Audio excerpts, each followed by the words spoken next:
Saudações alvinegras! Bom, muito tem se dito nos últimos dias sobre a final da Supercopa e sobre a questão relacionada a favorecimento de informações, sobre a relação promíscua que a CBF tem com um dos seus filiados, um dos seus membros. Não vou entrar nesse mérito, a ideia aqui é propor sempre o debate do ponto de vista histórico e fazendo relação de alguma forma com o momento atual, mas bom, o que importa aqui é que esse vídeo ele tem a ideia de esclarecer para vocês e expor para vocês, para muitos de vocês, um ponto interessante sobre o que aconteceu em 1979, quando o Atlético peitou a CBD, então CBD à época, e optou por não participar mais do campeonato. Ele abdicou nos dois últimos jogos, inclusive com chances reais de avançar à semifinal do Campeonato Brasileiro daquela época, mas por uma determinação política que aconteceu naquele período, naquela época, e que eu vou relatar para vocês, o Atlético abdicou dos dois últimos jogos,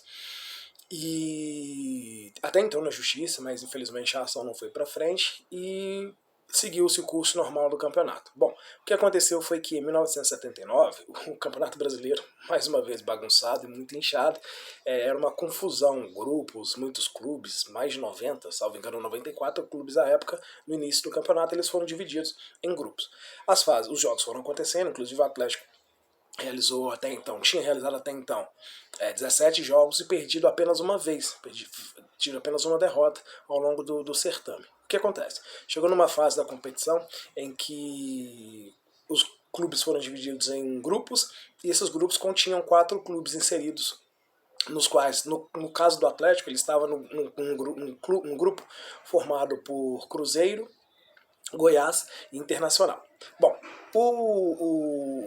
o regulamento dizia que cada time jogaria pelo menos um jogo em casa. Desses 4, né, dentro desse grupo, pelo menos um jogo faria em casa, sobre seus manos, sobre seus domínios, e ficou decidido assim, que o Atlético faria um jogo contra o Cruzeiro com o mando do Cruzeiro, e o Cruzeiro depois faria um jogo, ou melhor, 2 jogos, né, em casa, que seria, aliás, um jogo só em casa, além, que seria contra o Internacional. O Atlético, por sua vez, jogaria em casa contra o Goiás e sairia para jogar contra o Inter.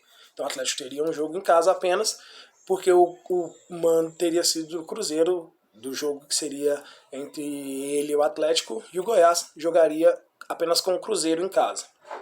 E o Inter pegaria Goiás e Atlético no Beira-Rio, isso muito em função da campanha, né, que teria sido feita essa distinção.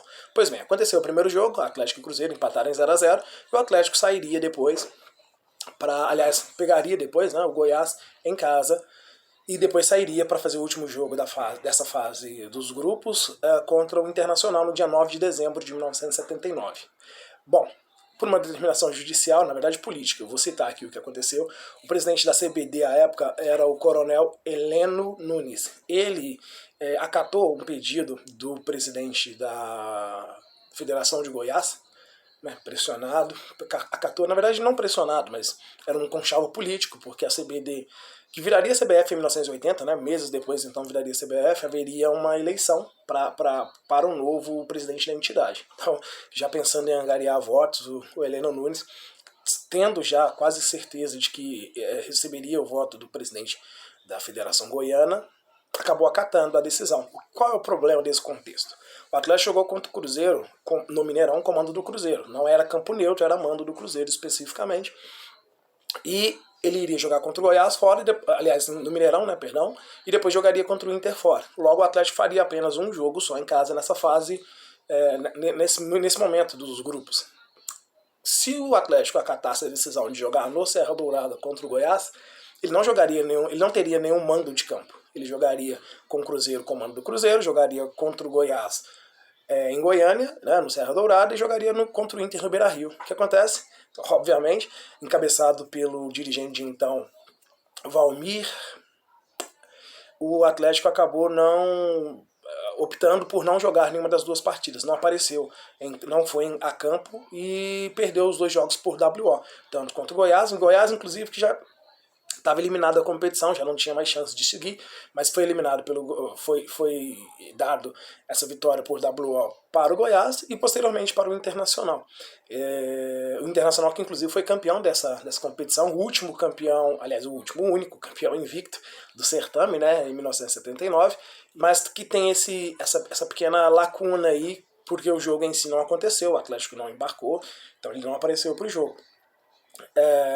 Posteriormente, o Heleno Nunes perdeu, inclusive, a eleição para a CBF, né, porque depois virou CBF, mas fica essa pequena mancha na história do campeonato de 1979, em que pese que ele tinha outras questões muito bagunçadas em termos de organização, mas então fica esse registro histórico de que o Atlético tem outras passagens de WO na sua história, a seu favor e também contra. A última coisa que aconteceu, a situação que aconteceu similar a essa foi em 2016, mas aí por uma coisa bem atípica, que foi o acidente da Chapecoense. O Atlético e Chapecoense deveriam fazer o último jogo do Campeonato Brasileiro, mas o Atlético gentilmente não fez, até, né, por questões óbvias do acontecido em relação ao acidente à época.